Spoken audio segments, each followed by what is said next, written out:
Então, estamos aqui para mais uma videoaula de física e vamos continuar com a resolução da prova de física do vestibular do Enem de 2019, tá? Vamos dar uma olhada nesse problema aqui.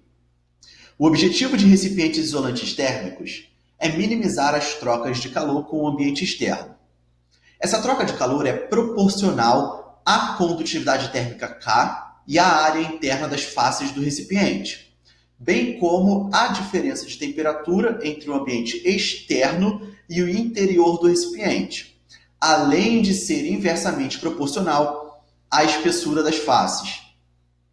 A fim de avaliar a qualidade de dois recipientes, o recipiente A de dimensões 40 por 40 por 40 centímetros e o recipiente B de dimensões 60 por 40 por 40 centímetros, de faces de mesma espessura, uma estudante compara suas condutividades térmicas Ka e Kb.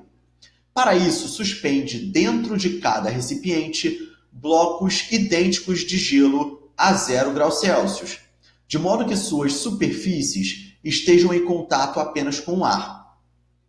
Após um intervalo de tempo, ela abre os recipientes enquanto ambos ainda contêm um pouco de gelo e verifica que a massa de gelo que se fundiu no recipiente B foi o dobro da massa que se fundiu no recipiente A.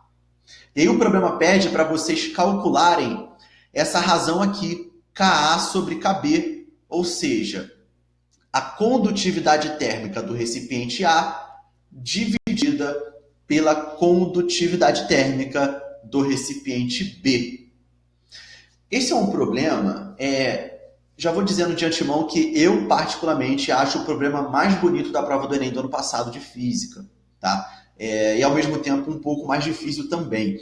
É um problema que envolve muitos conceitos relacionados à calorimetria, tá? Então, antes de começarmos a resolver o problema em si, eu gostaria de fazer com vocês uma espécie de revisão acerca desses assuntos que o problema trata, tá? Então, olha só, vamos analisar aqui juntos esse primeiro parágrafo. Esse primeiro parágrafo é muito importante para vocês conseguirem resolver esse problema, tá? Esse primeiro parágrafo, se vocês não souberem interpretar, se vocês não souberem sobre o que se trata esse primeiro parágrafo, vocês não vão conseguir resolver.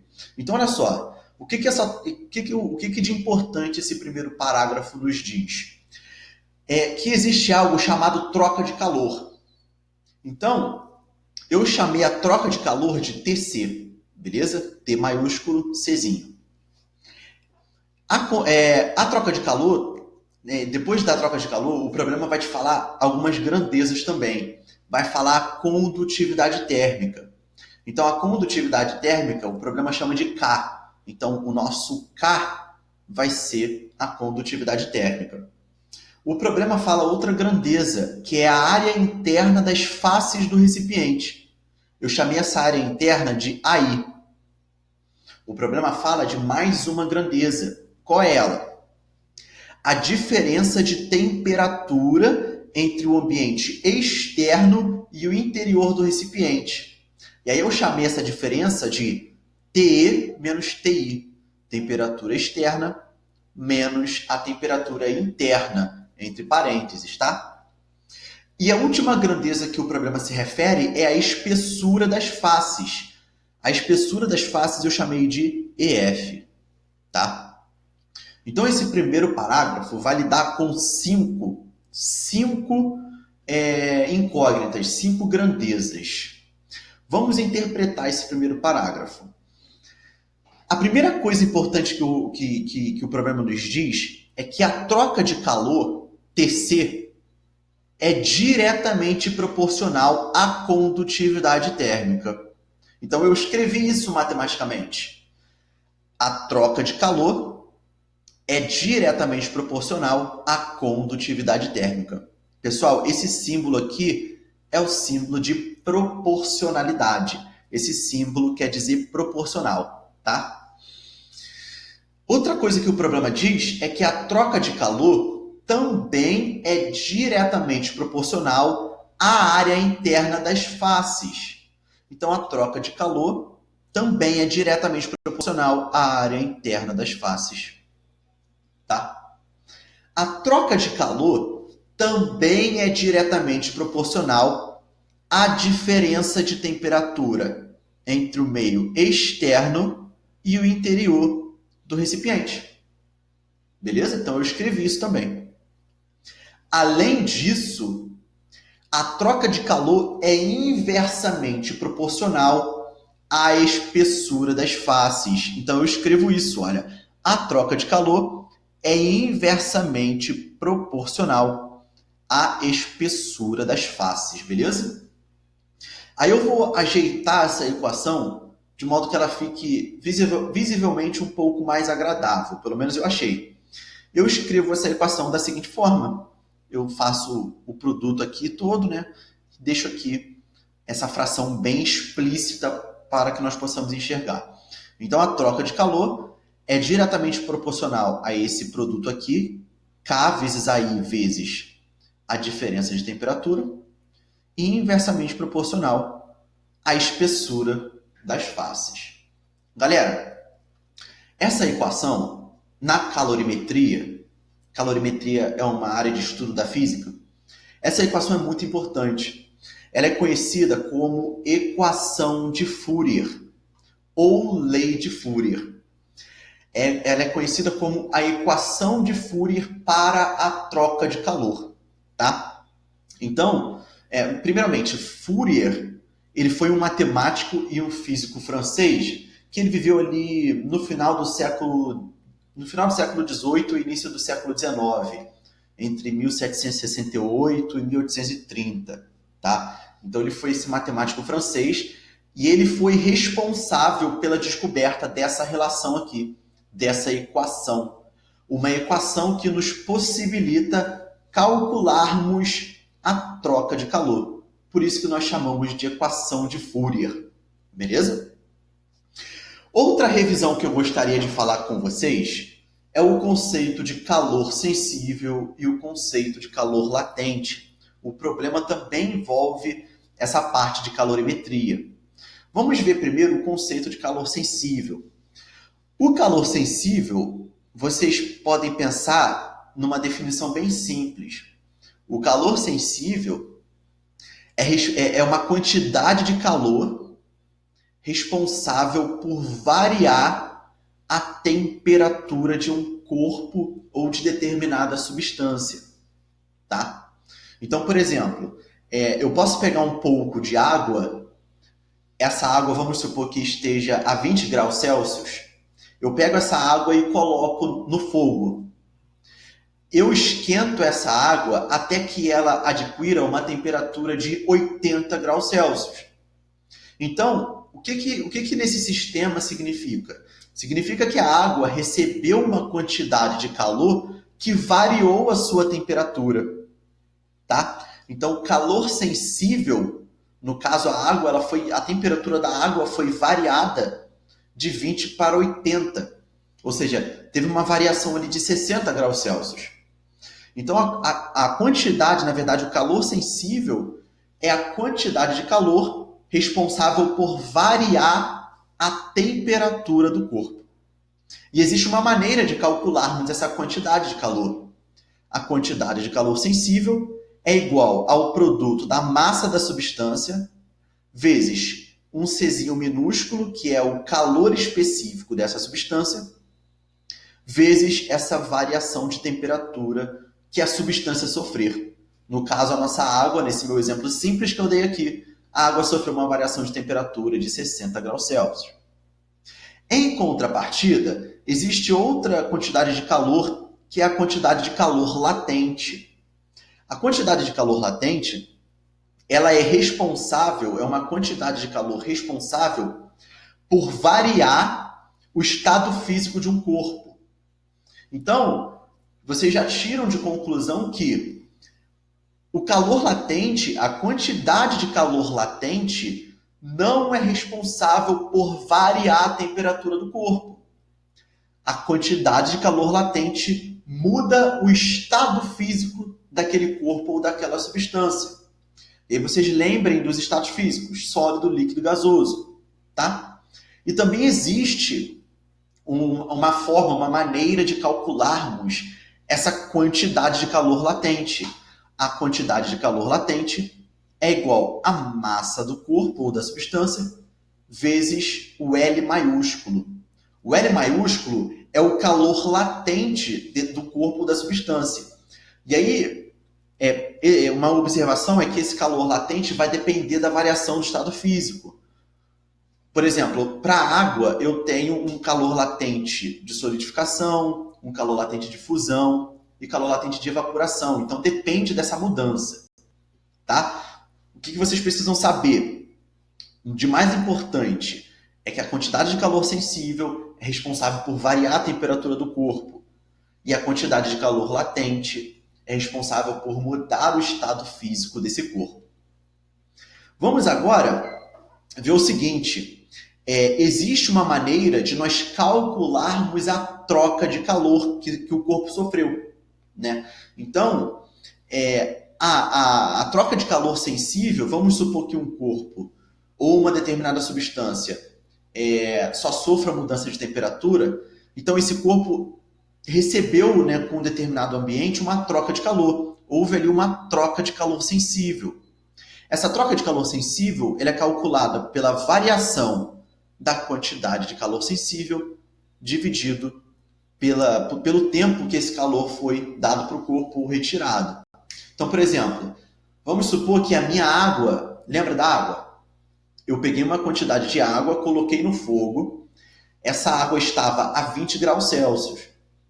E aí eu coloco no fogo e deixo ali por 20 minutos, sei lá, alguma coisa do tipo.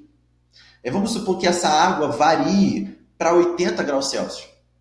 Então, essa água recebeu uma quantidade de calor em um determinado tempo de 20 minutos. A água ficou ali 20 minutos no fogo, recebendo o calor do fogo durante esse tempo. Tá? Então, a troca de calor sensível é a variação de calor sensível dividido pela variação do tempo. De outra forma, também há a possibilidade de nós calcularmos a troca de calor latente. A troca de calor latente é a variação, né? É a quantidade de calor latente que o corpo ceder ou receber por esse tempo, né? O tempo que o corpo recebeu ou dar essa quantidade de calor. Tá? Então, por que eu estou fazendo isso? Porque é importante vocês saberem essas duas relações aqui.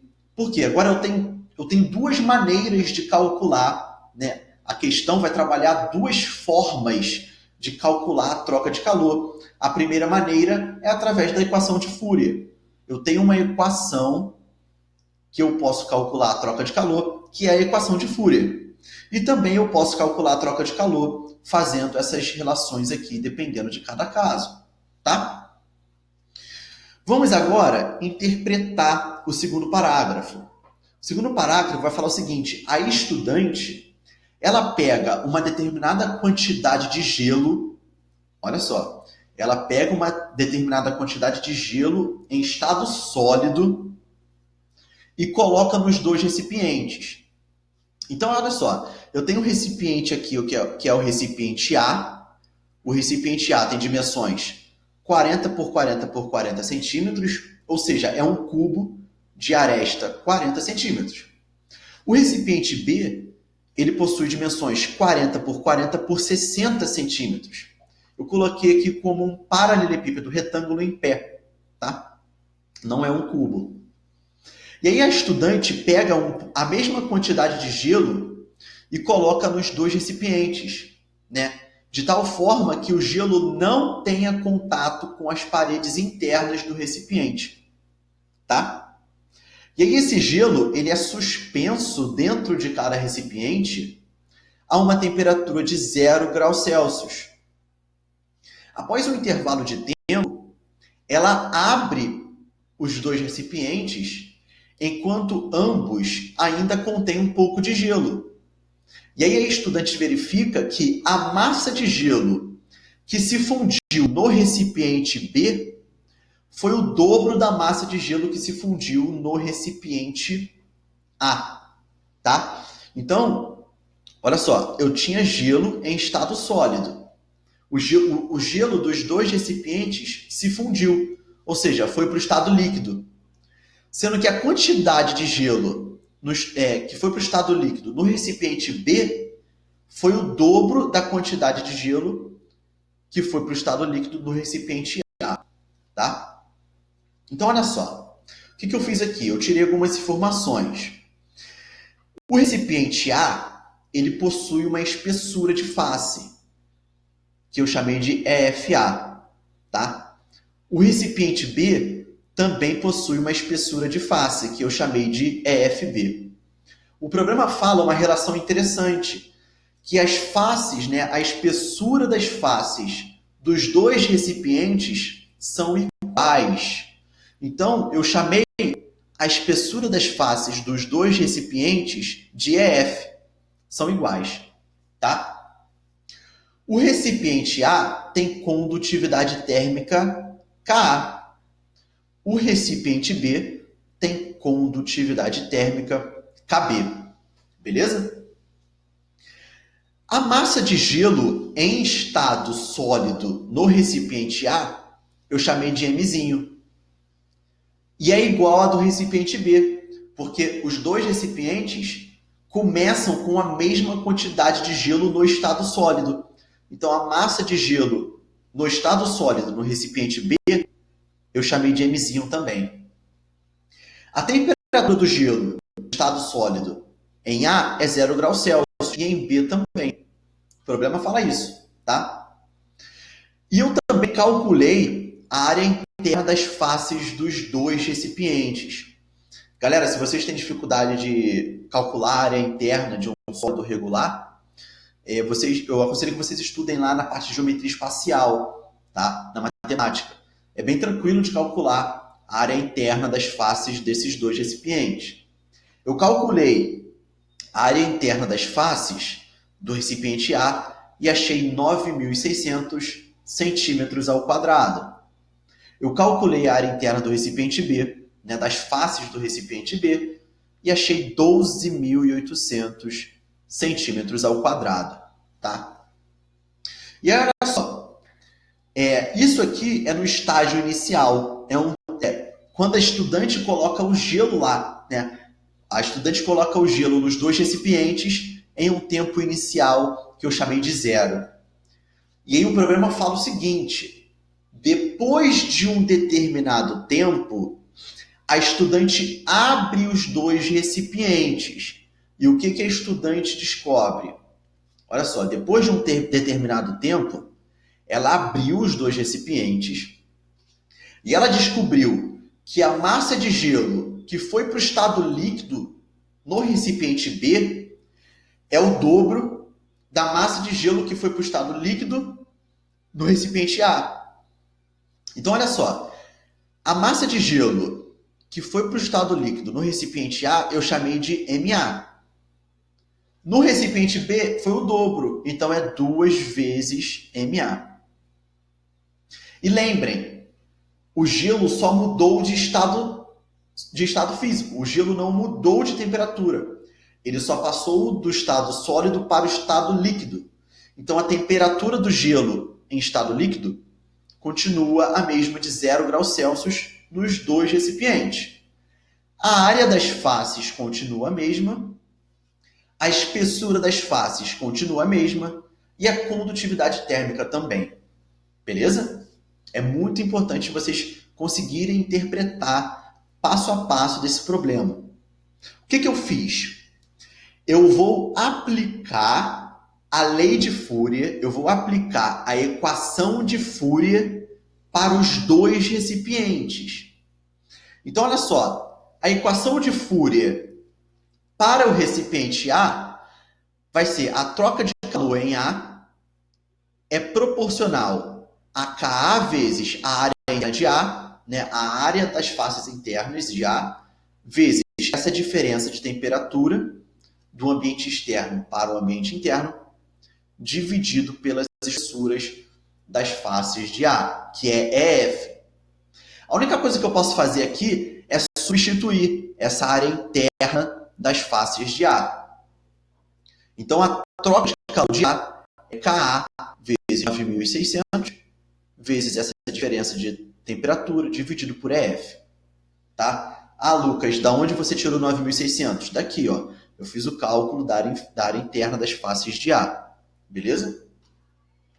Da mesma forma, eu aplico a equação de Fourier para o recipiente B. Então, a troca de calor em B é a condutividade térmica de B vezes A e B, vezes essa diferença de temperatura, dividido por EF, a espessura das faces de B. A troca de calor de B é diretamente proporcional, né? Na verdade, é proporcional a KB vezes 12.800, vezes essa variação de temperatura, dividido pela espessura das faces. Eu vou guardar essas duas expressões, tá? O que eu vou fazer agora? Eu vou perguntar para vocês o seguinte: com qual troca de calor o problema trabalha? Lembrem que quando eu fiz a revisão de calor latente e calor sensível, eu falei para vocês, galera, o calor sensível é responsável por variar a temperatura do corpo. O calor latente é responsável por mudar o corpo de estado físico. Ou seja, mudar o estado físico do corpo. O problema lida com mudança de estado físico. Por quê? Porque o gelo não vai variar a sua temperatura. O gelo vai continuar com 0 graus Celsius. O gelo só vai passar do estado sólido para o estado líquido. Então, olha só, galera. O problema está lidando com o calor latente. O problema está lidando com troca de calor latente. Então, eu posso calcular a troca de calor latente para os dois recipientes. É isso que eu vou fazer. A troca de calor latente para o recipiente A vai ser a variação de calor sofrida em A dividido pelo tempo.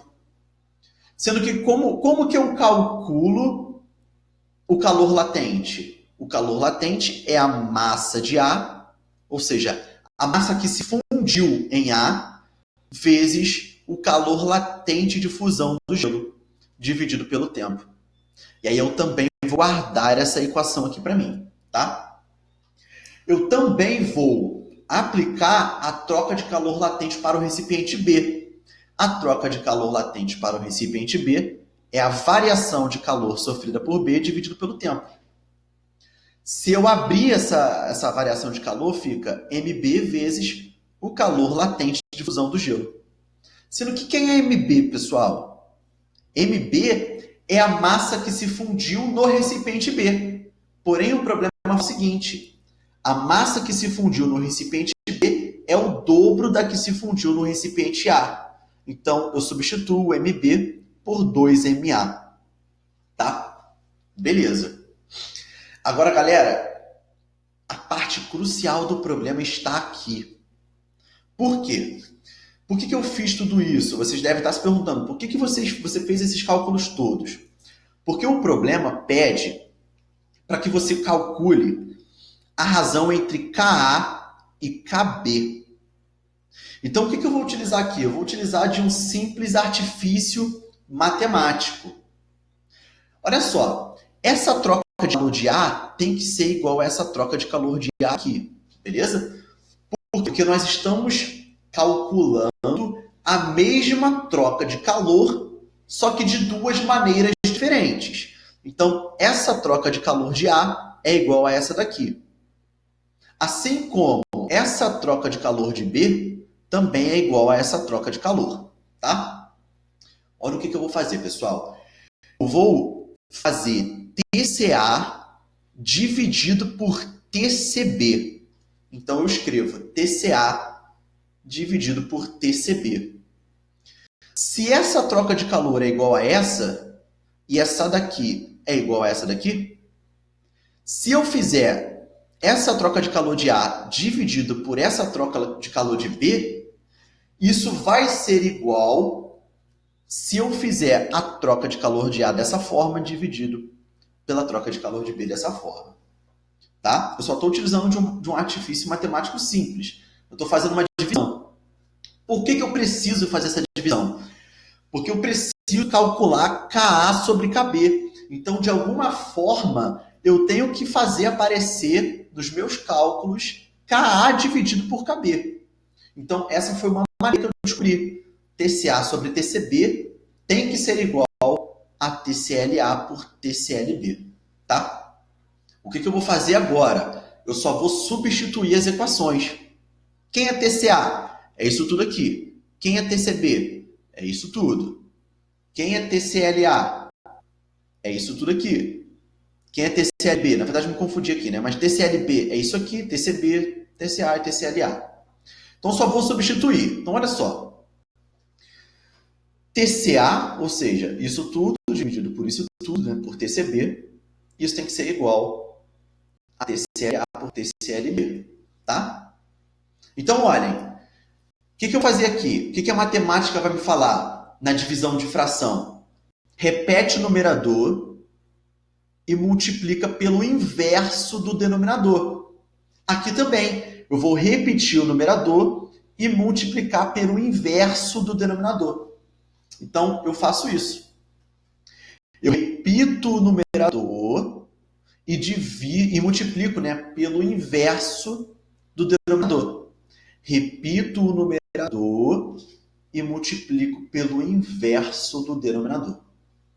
Olha o que eu vou fazer aqui agora. Eu vou simplificar termos que são números. Eu posso simplificar porque esses números são diferentes de zero.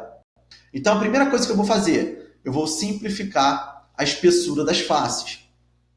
A espessura das faces de A é igual à espessura das faces de B. E é um número diferente de zero. Então, eu simplifico. Eu vou simplificar a diferença de temperatura entre o ambiente externo e o ambiente interno. Eu vou simplificar... Eita, apertei aqui, galera. Eu vou simplificar a massa de A com a massa de ar. É um número e é diferente de zero. Eu vou simplificar o tempo, porque os tempos que o gelo ficou no recipiente A e no recipiente B são iguais. É um número diferente de zero, vou simplificar. O calor latente de fusão do gelo, eu também vou simplificar. Então, o que me resta? Me resta o seguinte. Ka vezes 9.600 é o que me restou aqui no numerador do lado esquerdo. E o denominador do lado esquerdo, KB vezes 12.800. Isso vai ser igual. O que me restou do lado direito? A fração 1 sobre 2. Olha o que eu vou fazer agora. Eu vou multiplicar cruzado. Sendo que eu vou multiplicar cruzado de tal forma que eu mantenha essa razão K sobre KB. Tá? Olha só, eu já fiz aparecer K sobre KB aqui, galera. É muito importante isso aparecer no cálculo de vocês, porque é isso que o problema pede. Então, quando eu multiplicar cruzado, eu vou deixar KA e KB. Só vou multiplicar cruzado os números, tá? Então, vai ficar K sobre KB é igual a 12.800 vezes 1. 12.800 vezes 1. Dividido por 9.600 vezes 2. 9.600 vezes 2, tá? Isso vai ser igual, olha só, K sobre KB vai ser igual a 128 por 192. Eu simplifiquei os dois zeros e ficou 128 dividido por 2 vezes 96. 2 vezes 96 é 192. Ou seja, a razão, a divisão KA sobre KB vai ser igual, se eu realizar essa divisão, eu encontro uma dízima periódica. Uma dízima periódica simples, 0,666. Isso é igual a aproximadamente 0,67. Tá? Eu simplifiquei não. Eu arredondei esse número, eu arredondei essa dízima periódica para um número decimal com 2 casas. Tá? Então fica 0,67. A divisão A sobre KB, a razão entre as condutividades térmicas de A e de B é 0,67. Isso nos dá como resposta a letra B de bola. Tá? Então, pessoal, primeiramente eu espero que vocês tenham gostado do vídeo. O mais importante é que vocês tenham entendido o problema. Tá? O mais importante para mim é que vocês tenham entendido a explicação. Esse problema, volto a dizer, na minha opinião, é o problema mais bonito da prova. Envolve muitos conceitos relacionados à calorimetria, envolve muita interpretação. É uma questão muito bonita, eu acho, particularmente. né? E para mim também é a mais difícil da prova, tá? Então, espero que vocês tenham gostado e a gente se vê na próxima resolução. Valeu? Um forte abraço para vocês.